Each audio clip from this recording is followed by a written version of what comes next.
Hey Tonya, just wanted to ask you what you and your hubby have been going through just here recently.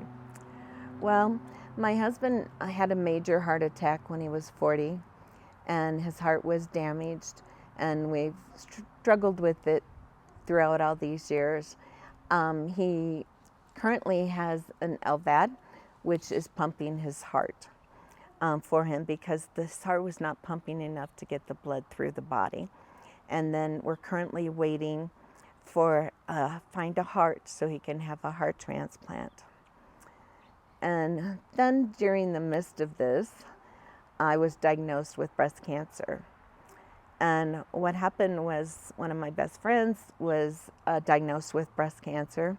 And the second she told me that she had cancer, I immediately freaked out that I needed my mammogram because I'd been putting it off for years with my husband's health and stuff. I just didn't think it was a priority. And nobody in my family had had breast cancer, so I'm like, oh, it won't happen to me. But God had been telling me to get that mammogram, and I wasn't listening.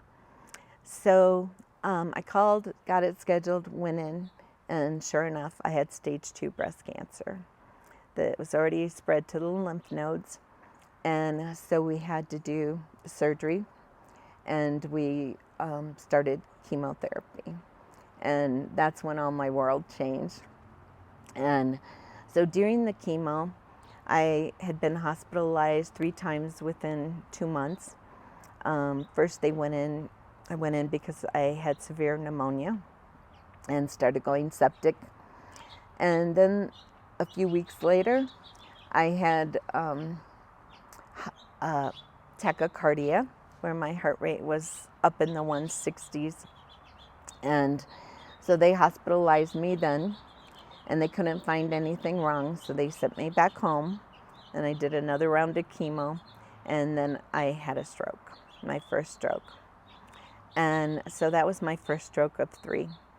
And so I was doing okay. I still was calm and faith, that everything was going to be okay. And my son at the time said to me, "Mom, I'm so worried about you." And I said, "Don't worry about me. I'm fine. This is nothing compared to what you've been through." And he goes, "Yeah, but you're a senior citizen. It's a lot harder for you." So I was like, "Oh, great. That's true." And so anyways, we were going along, and we had to stop the chemo, and we just did radiation instead. And then 6 months after my first stroke, I had my second stroke. And then I started getting a little worried. I'm like, "God, what's going on?" And I always, throughout this, I kept it in the Word, and it gave me encouragement to study the Bible and to know that He was there with me and helping me. So then I started having seizures on a daily basis. They're called absentee seizures, which I just kind of space out.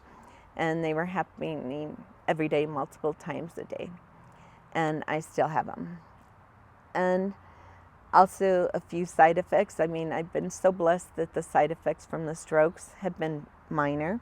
I have lost a lot of memory and capability of doing a lot of things. I have to really pace myself and be careful, and have to have some support walking and that.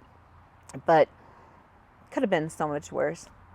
And then in June, I had my third stroke. So I just got a little discouraged again and started trying to go back to the Word because I have a very hard time reading now and comprehending. I will listen to audio Bibles and different things like that, and music. I get a lot of strength from Christian music and that. A lot of beautiful messages in the songs. But I try to keep my relationship with God firm. And I have a couple Bible verses that have really encouraged me.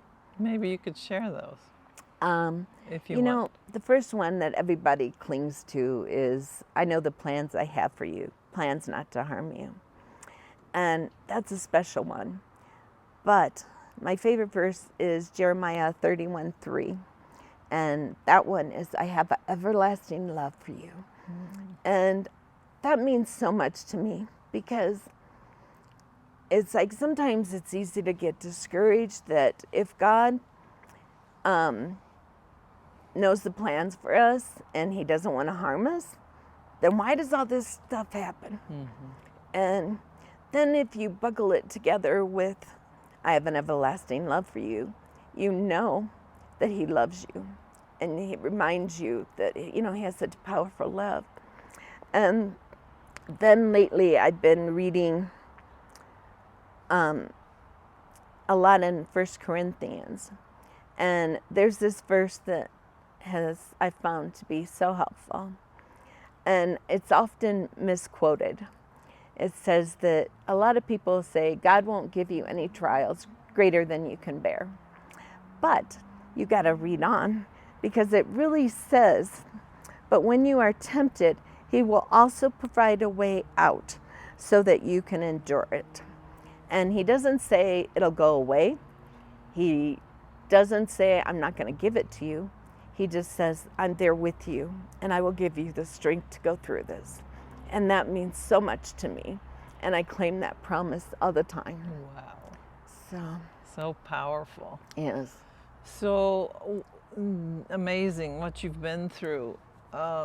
Any one of those would be overwhelming for many mothers and what would you say to the women here today? Well, I think you've got to strengthen the time with God, because that relationship with God is the key. And I have so much joy from God every day. I have so much joy, but it doesn't come from what's going on around me. It comes all through him. And he is so good. And whatever is happening in your life, there are so many heartaches and so many awful things, and it's just going to keep getting worse as this world goes along. But God is the same, and he is always there with us, and he is always there to see us through whatever it is that comes our way. And he gives us a lot of happiness in spite of all the trials. So would it be wise to say you choose joy? I choose joy. I choose joy in the midst of the storms. Amen. Yes. Thank you so much. Thank you.